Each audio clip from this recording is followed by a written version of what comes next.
Hi everyone, this is Shoshana Judelman. Right now we're in the time period known as the 3 weeks between Shvas Arba Tammuz and Tisha B'Av. Shvas Arba Tammuz when the Romans breached the walls of Yerushalayim, and Tisha B'Av when both Batei Mikdash were destroyed and many other sad and calamitous events have happened in Jewish history. These 3 weeks are also referred to as Bein HaMetzarim, the time period of struggle, the time period of constriction and being in a narrow place, a place of confinement, a place that weighs very heavily upon us. And yet, Chassidus teaches that these 3 weeks will eventually, in the coming of Mashiach, b'mehera b'yameinu mamish, that these 3 weeks will become the happiest 3 weeks of the whole year. So how does that make any sense, to go from the saddest to the happiest? The Kedushas Levi has a beautiful Perush on Parshas Vayera, where he discusses how Sarah Imenu went childless for 90 years, 90 years of being not sure that she would ever have a child, 90 years of davening to Hashem, 90 years of worrying and of sadness and of struggle and of inner constriction, until finally she gave birth to Yitzchak Avinu. And she says in the Torah, "V'tomer Sarah tzchok asa li Elokim." Sarah said, Hashem has made laughter for me. And the Perush is that it was through waiting for such a long time that Sarah Imenu actually appreciated the birth of Yitzchak Avinu in a much deeper way. And the Kedushas Levi says, "Ki hadavar shabo benakel bli shum tsa'ar en bo simcha." That's something that comes to us too easily, where we don't have to work for it, we don't have to struggle to get it, we have no appreciation for it. In the normal scheme of things, people get married and they have children right away, and they don't always appreciate those children. But when it doesn't work out so quickly and so easily, and there needs to be davening, and there needs to be a breaking of oneself to become a bigger vessel to receive the brachas from Hashem, so then afterwards, when that baby is born, a person can look back and see everything that they had to go through in order to become the person that could receive this bracha.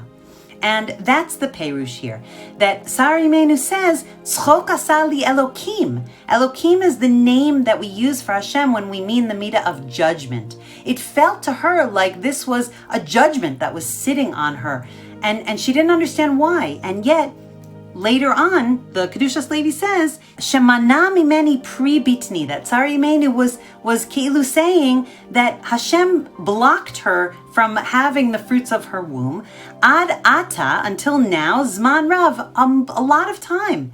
And that is what asa li tzchok v'simcha. That is how she was brought to this laughter and this simcha, because she appreciated the gift that Hashem was giving her in a much deeper way. We also see this in Tehillim when David HaMelech says, "Odecha ki anitani vatihi li lishua." The Kedushas Levi points out that this is what that verse means. I wish to thank you for you have afflicted me, but also for you have answered me. For through my affliction, you have answered me. You have shown me why I needed to go through that difficult time period so that I could grow from it and come out the other side.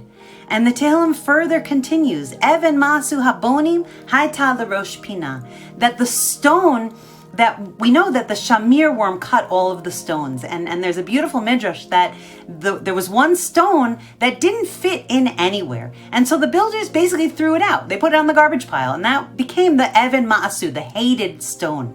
But ultimately, when the Beis HaMikdash was almost completed and there was one spot left for one stone, there was no other stone that would fit in except for that one. And so that one stone went from being the Even Ma'asu Habonim, that the stone that the builders hated, Haita l'rosh Pina, becomes the capstone, the most important, the finishing stone of the whole Beis HaMikdash. And the next line in Tehillim is Me'es Hashem Haita Zos, Hi niflas be'einenu. We can see clearly that this was all from Hashem's hand, and therefore it is marvelous in our eyes. When the Even Masu becomes the Rosh Pina, that's when we can truly look back and see why it had to be an Even Masu in the first place. If it had been used in some other place in the Beis HaMikdash, it would not have had the chance of becoming the Rosh Pina, the capstone. So we all go through these times in our life when we have difficulty, when we have struggles. And yet we have to know that they are for our own good, that they are for us to enable us to grow into the person that we need to be, that Hashem knows that we can be. And when we come out the other side, that's when we are the vessel to receive the brachot that Hashem wants to shower upon us. So I'll give us all a bracha that even though this time period right now, in our time of galus, does weigh very, very heavily upon us, that ultimately, Bezrat Hashem, with the coming of Mashiach, we will see it as a time period where we worked on ourselves so much so that we could receive the brachas from Hashem. Be well.